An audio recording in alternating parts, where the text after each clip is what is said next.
All right. Hello, everybody. Hello, hello, hello.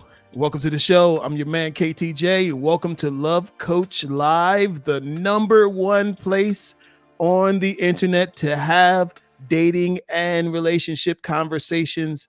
I'm your man, KTJ. My background is in working with men for 17 years in the social work, just always working with males from the church, from the fraternity. Always working with men, and I bring all of that right here. And so we got a great topic tonight.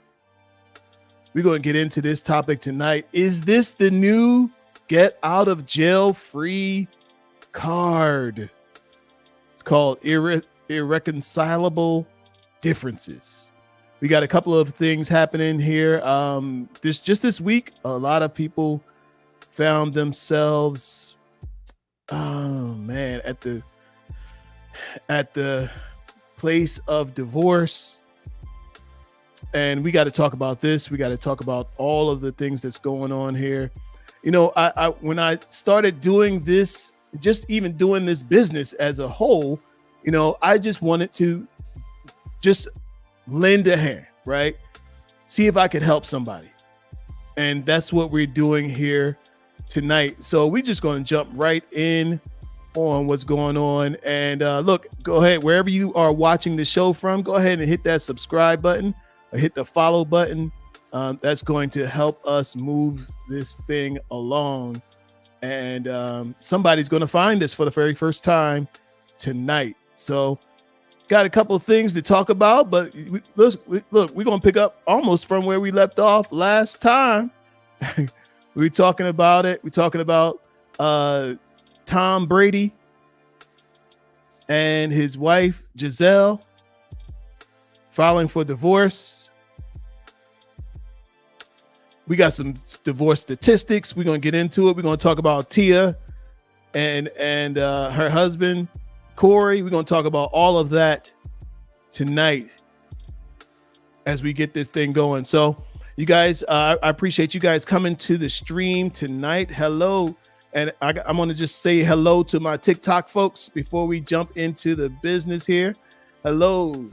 Smooth Blues would be nice. All right. You folks, thank y'all so much for popping in. I appreciate all of you guys for coming through. Hey, yes. What's good? Good evening to you. Yes, I appreciate you guys coming along and being a part of the show. All right. So let's get into it. As you guys know, Giselle, now I don't know if y'all know about this one. This is kind of new. This is a new twist on what's happening. Giselle, Tom Brady's wife, has gotten her a spiritual healer. Tom Brady's wife, Giselle Bundchen, has gotten herself a spiritual healer, and she's sporting some kind of a prayer necklace, and she was seen going into someone's name. The person's name is Dr. Iwa in Florida.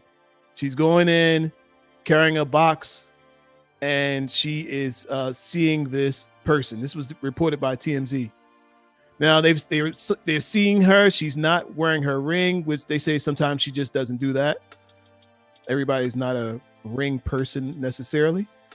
But they're saying this is what, she's there looking for guidance. Now, this is something that we have to talk about as we're talking about this topic of irreconcilable differences. I'm going to break down the definition of irreconcilable differences as well, because there's a lot that goes into what that is. And so you look at somebody like Giselle. Now, you guys, I don't mean this to be necessarily a gossip show, but I want it to be a learning show.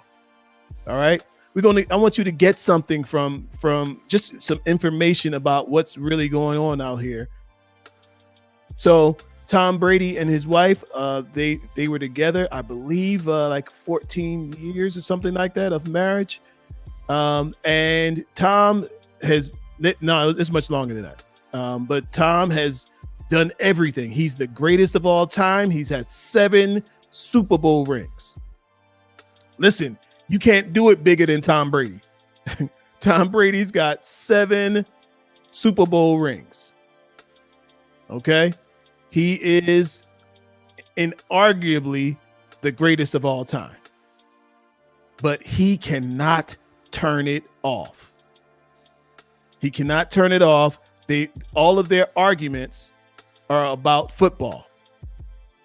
All their arguments are about him stopping playing football, going, look, knock it off.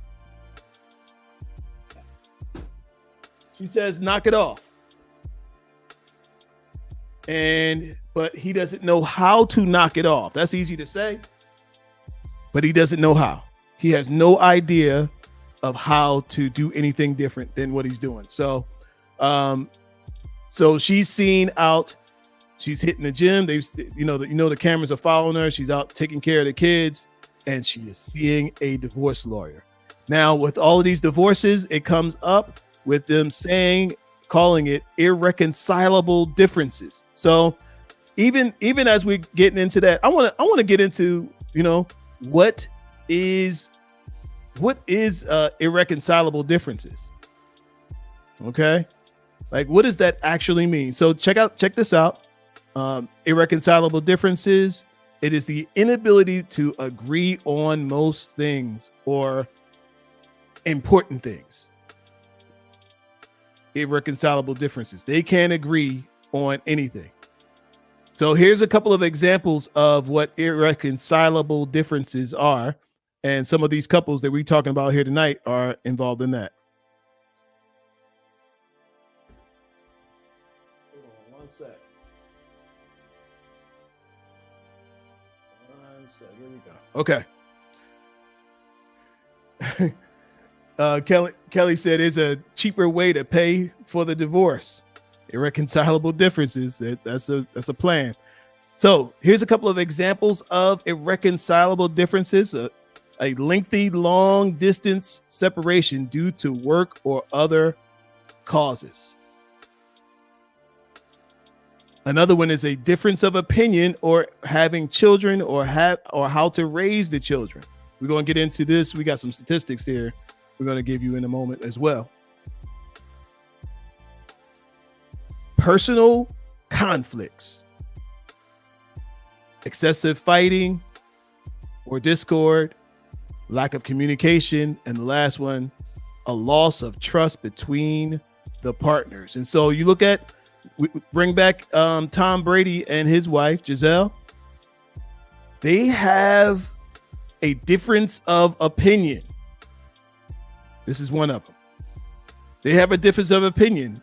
Tom Brady believes that he should be working, even though he has won the championship 7 times. He's won the Super Bowl 7 times. Nobody has done it and been the MVP more than Tom Brady, but he cannot let it go. And that is a big problem. And so, you know what? You guys, look, I want to hear from you. I want y'all to chime in on this, right? What else can a guy like that do? He doesn't want to fight with his wife. I heard him in an interview. He said, listen, this lady's been the greatest support system a man could ever have. She's at all the games that she can come to. She's taking care of the kids. They got more money than a Fortune 500 company. But so all of that, everything still has to be managed and taken care of. And he says, listen, she has done it all. But he just doesn't know how to let it go. So that is the irreconcilable differences. She says quit. He says I can't quit. She says come home. He says I can't come home. So what do? They are at a difficult spot. We got another couple here.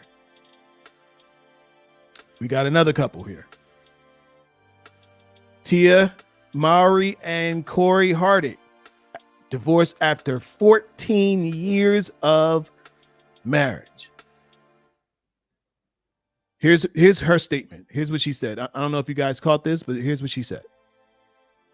She said, I have always been honest with my fans, and today is no different.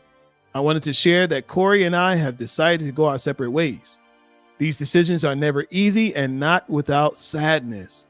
So Mowry's 44, and just last week, she made this statement. She said, we will continue to maintain a friendship as we co-parent our beautiful children. I am grateful for all the happy times we had together and want to thank my friends and family and fans for your love and support as we start this new chapter moving forward in our lives. So yeah, now they haven't necessarily told us what the irreconcilable differences are that they are dealing with. And some people sometimes, like in some of when I did this on TikTok, some of the people said, well, how do you know what's going on with them? Why don't people just leave them alone? Listen, they're a celebrity. When you're a celebrity, you just got to take it. You got to take what comes with it, with being a celebrity. And part of being a celebrity is being able to state here, you got to take what's coming. All right. So this is what they're dealing with. Let me move that screen. Okay. Let me shift a little bit. I want you to see Tia and her husband. All right. So yeah, so they are in that. It's a tight spot. You know, they are in a tight and difficult place together. They're in a difficult position to be in. Got 2 kids together, but you can tell. And I've seen a couple of their conversations online. I've seen them online. You know, he's kind of a flat affect kind of guy, right? He's kind of a flat affect kind of guy. He's a guy who's got a flat, you know, he kind of has that same blank look on his face all the time. And she's kind of like the bubbly person. She's the bubbly person who's always got plenty of energy. She's got plenty of, you know, she's just a kind of a positive. You can just tell she's just got a really positive energy, but it's probably sometimes even maybe a little too bubbly, maybe for him. So she probably needs that kind of solid guy to make things, keep things solid. So, but we talking about it tonight. Is this thing called irreconcilable differences? Is that the new way out? Is that the new get out of marriage free card? Just understand there is no getting out of marriage free. But that is the thing that's being, you know, we're hearing a lot of the couples saying irreconcilable differences is the reason. So we're looking at it. Differences of religion is one of the examples of irreconcilable differences. If you and your mate are not of the same religion, that could be a problem. It's not guaranteed to be a problem, but it could be a problem. I actually know a lady who's a Christian who married a Muslim, and they are able to work it out. They respect each other's positioning, and they are able to work it out. Now, I'm going to say I don't recommend that. But it really depends on how important a spiritual life is to a couple, to people. If you're a person that, you know, it doesn't matter, it doesn't bother you too much, then it might not matter. But a lot of this doesn't matter until you bring kids into the conversation. Because now we have to talk about how are we going to raise the children? What are we going to raise the children to believe? Trust me, if you have a wife who's going to church every Sunday and a dad who is sitting on the couch every Sunday, that could be a problem. Okay, that could be a problem. It won't start. It may not start off at a problem, but eventually, the boy will say, "Mom, how come Dad doesn't have to go to church? How come Dad doesn't have, if she's a Muslim, how come Dad doesn't go down to the temple? I want to stay home with Dad." It's just a matter of time before that comes. I want to stay home with Dad. And he's going to want to stay home with Dad. You going to tell him he can't stay home with Dad? Of course not. Okay? Of course not. So that's going to be a problem. And sometimes that becomes a wedge in a lot of relationships. A lot of this comes down to lack of communication. If you don't have good conversations about these things, it's just a matter of time. It can tear you apart. All right. So let me pull up this statistic. And if you guys who are on TikTok, if you're watching this on TikTok, you want to come to, and look, I'm going to invite some folks up to the show. I'll drop the link in the chat if somebody wants to come up and kind of talk about maybe your journey on this. I'll drop the link in the chat for you so you can come on up. All right. Let me drop that in there. Copy. All right. I'm going to drop that in the chat. So if there's somebody who wants to come on up, I'll go ahead and bring you up for conversation. Oh, wait, that's not the right one. Wait a minute. Let me try again.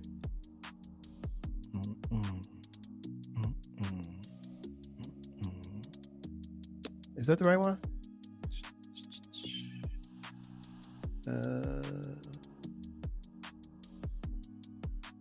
That's not, well, that one will do for now. So let me know if you guys want to come on up and we'll bring you up. All right. So we're talking about it today. We're talking about irreconcilable differences. I couldn't get it out. Irreconcilable differences. All right. So let me pull up this.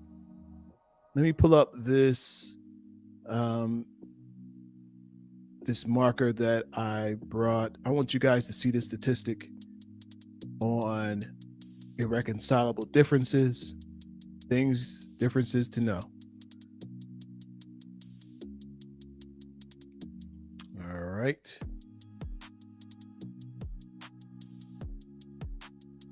All right, here we go.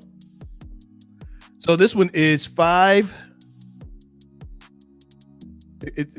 So we got more of a definition of irreconcilable differences. Technically, the writer says it means that an individual and their spouse cannot get along with one another enough to keep the marriage alive. Can't get along. Listen to this. I don't care whatever you decide, right? You are going to have to be able to get along. You're going to have to be able to come to the middle and get along. You're going to have to be able to come to the middle and have a conversation. Okay? So I got 5. I got 5 irreconcilable differences that is kind of the biggest issues that people have. Check it out. Number 1 is finances. Here's what it says. Money can be sensitive subject for all married couples. This is because each spouse will bring their own ideas as to protocol about how expenses should be made. Yes. So if you have one parent who was a spender and another parent that was a saver, maybe you grew up with a spender parent. That makes things very difficult. All right. The second one is parenting. We talked about that already. Religion. We talked about that already. Extended family members. So, some of y'all have a problem with extended family members getting in your business. They're always getting in your business, and they will ruin your business. You guys can chime in. Tell me your thoughts on that.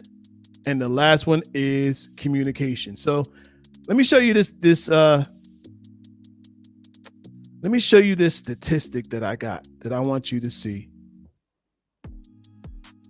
because this is important. This one is important. Check it out.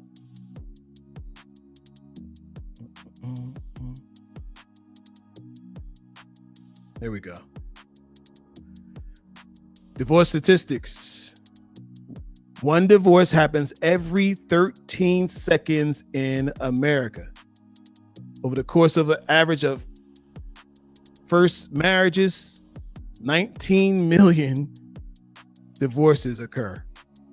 67% of first marriages end in divorce within a 40-year period, and an average of first marriages last 8 years before divorce. So listen, I don't want to make this a stream where I am championing divorce, but I think that we have to have this conversation, because we just saw like 4 or 5 different couples breaking up over some of these same things, these same issues: excessive fighting or discord, right? You are going to have to get along. You are going to have conversations that are uncomfortable. If it's going to work, you have to make it work. All right? You're going to have to make it work. So, yes. So look, so this is going to be a shorter show today, because I just wanted us to have this conversation about this, about what's going on out here. What's going on out here? Who's getting divorced? Check this out before I push on. Check this out. It says average divorce age is 30 years old. 30 years old. So that means somebody didn't get the education on what they were getting into. Let me tell you something. So I was getting ready to get married back in, I want to say that was about 97. Just getting ready to get married. Right. And the woman's pastor said, if you want me to marry you, you have to go through premarital counseling. I was like, okay. Hey, Lady Butterfly. He said, if you want me to marry you, you have to go through premarital counseling. I said, fine. He said, premarital counseling is going to be about 8 sessions. I said, okay, sounds good. He said, and we're going to have 1 session a month. I was like, oh, wow. So that means we're going to be in premarital counseling for 8 months. He said, yep. He said, I do it this way because I am tired of marrying people and people getting divorced shortly after getting married. He said, I'm not marrying anybody who will not take the marriage course. I said, okay. All right, sounds good. My man went in the back and pulled out a book. The book was this thick, and it was a workbook. And he required each of us to go our separate ways, write down our answers in the book. And when we got back to the session, we were going to share our answers to the questions that were given. It's like, okay, sounds good. Went to one session. That was that session when he gave us the assignment. Came back to the next one. We had our work done. He said, exchange books. You read what he wrote and let him read what you wrote. And I can't remember exactly what the question was, but it had to do with some of this stuff that we talk about here tonight. Some of these irreconcilable differences. She said, she looked down and let's say, I'm gonna grab one of these. Lack of communication. So let's say the question is like, how often should you talk? Should you have, how often should you expect to hear from your husband? Let's say he's out of town. And let's say I might say, not at all. And her answer is 3 to 4 times a day. She looked down at the question and looked at me and was like, is this really what you think? And it was kind of a ha-ha moment. This is really what you think? And I was like, yeah. So I read hers. Let's say hers said 3 to 4 times a day. I'm like, sheesh, this is what you think? She said, yeah. That's what I think. So get down to the next session and it's the same thing. but now it's more like a light chuckle, like, wow, this is what you think? And I did the same thing. This is what you think? Get down to the third session and I read what she wrote and I said, wow, this is what you think? And she looked at me like, whoa, this is what you think? It's like, uh-oh, we got a problem. We got a problem. We have a problem. And the problem is we fundamentally thought differently. Now, that wasn't the reason that we actually broke up, which we actually did break up. That wasn't necessarily the reason. But our thought patterns were different. Our backgrounds and our foundational perspectives on how things should go were just different. So here's what I'm suggesting. If you want to avoid irreconcilable differences, get premarital counseling. Do not marry anybody who will not go to premarital counseling. If they won't go, you say no. Why is that? Because if they won't go to premarital counseling, they're probably not likely to go to regular counseling if something goes wrong. And in premarital counseling, it's kind of like a watching the movie that you're about to live. All of the scenarios are things that come up in a regular relationship in a marriage. But if you refuse to take that process, then the person will say, well, I don't go to counseling. Maybe that's part of one of the things that you need to have in your requirements. That a person is willing to work on the relationship. Because they'll say, look, I didn't go to counseling before. Why should I go now? And I'm telling you, you are going to need some help. You don't even know what it's like to be with somebody that you've never been with before. And I'm telling you, there's a big difference between living together with somebody and being married to somebody. Now you might think, oh, it's just no big deal. It's going to be the same. No, it's not.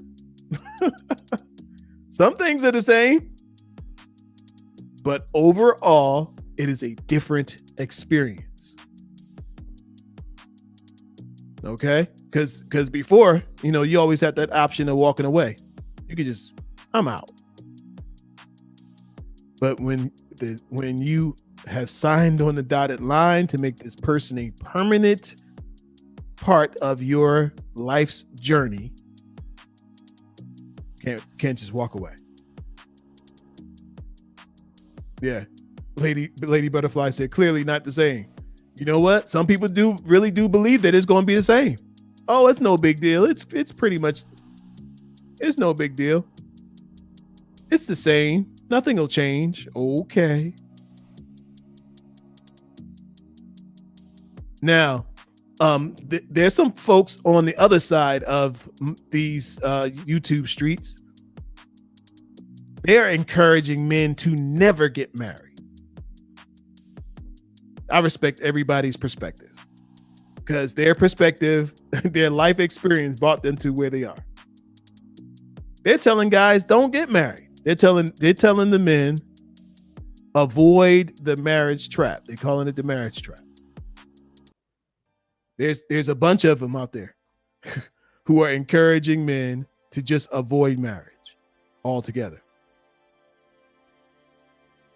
But here's my perspective on it. I say, look, all you got to do is get a clear understanding from the beginning of what you are getting into. Most people don't know, they have no idea. Get a clear understanding, as clear as a bell, before you bring someone into your life as a permanent partner. Get a clear understanding of what you are signing up for and what you want this person to be in your life for. Why do you want this person in your life? Why do you want a husband? Why do you want a wife? What is it? Let's fast forward 5 years from now. What does that look like? What does it look like 10 years from now? What does it look like? Do you have a vision for us together? Do you have a good reason for us to be together in the first place? Because trust me, if you don't have a good reason to be together in the first place, you won't be together.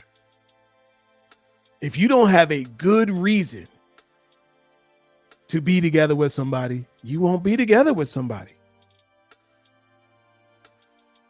And it's just like that. So there's got to be a purpose for it. We're looking at somebody like Tia and Corey. I don't know that they had a purpose. What was their purpose in coming together? What was Tom Brady and his wife? What was their purpose in coming together? Look at that look. Look at that look. That's a look. Look. That look that she has right there in this picture, that's a look of desperation. That's a look of, tell me, I need to hear something. I need something. That's that look of desperation. And his look in his face is like, he got that. Maybe that's just how he looks. Maybe that's just how he looks. But believe this, if you don't have a reason for being together, building together, building a family together, it won't sustain. Everything has a purpose. And if you don't have a purpose for being together with somebody, it's not going to work. So I'm gonna tell you this. My beginnings in this love coach work is beginning with loving yourself. How much do you actually love yourself? Do you actually love yourself? Because the more you can love yourself, the more love you have to give to somebody else. There's some people that they're trying to pour from an empty cup. and it's not working. And so you start, when it's not working and it keeps not working, in comes the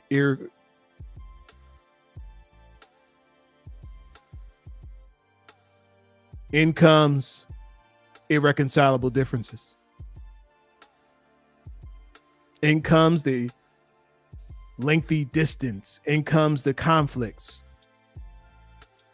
And the next thing you know, it's over. So let that love that you need start with you. Everything in your life starts with you.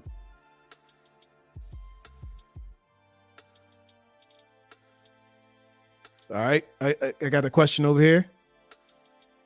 This simple but biggest question many people don't make to themselves. Why do I want to get married? That's a good question. Because look, some people want to get married because they don't want to look bad to their mama. They want to look good to their family. Some people want to get married because it gives them a sense that somebody finds some value in them. That they're worthwhile because somebody said, will you marry me? Some people, yes. Lady Butterfly said, true. According to the Bible, you are one flesh. The more you love yourself, the more you love them. Yes. Some people get married for all kinds of reasons. Some people get married out of scarcity. They figure, you know what? I guess this is it. I know somebody close to me. They got married because this was the first guy who showed them any attention. Fresh out of high school, 19 years old, never had a boyfriend, never had anybody show me any attention, and a little, young man comes sniffing up, wants to be your boyfriend, and says he want to marry you. Nobody else has ever asked. So she said yes at the first call, first ask. She said yes. Didn't know what they wanted, didn't know what she wanted, didn't know who she was. But she went right from her parents' house to the husband's house. And it wasn't good. So you have to know what it is you are signing up for. But you have to know you first. And the more you know you, the more you'll know what's going to be good for you in the future. All right. All right, folks. I appreciate y'all coming through. Hit that subscribe button. Hit the follow button. If you're watching this show, hit that follow button. Love to have you to get more of these. And if you need a one-on-one coaching session, you can hit me up. You can hit me up at lovecoachatlanta@gmail.com or hit me up at lovecoachatlanta.com. Check out the website. Website is up. You can book from the website itself. Yes. So appreciate y'all coming through. I hope y'all have an amazing night. Till next time. Peace, love. Later.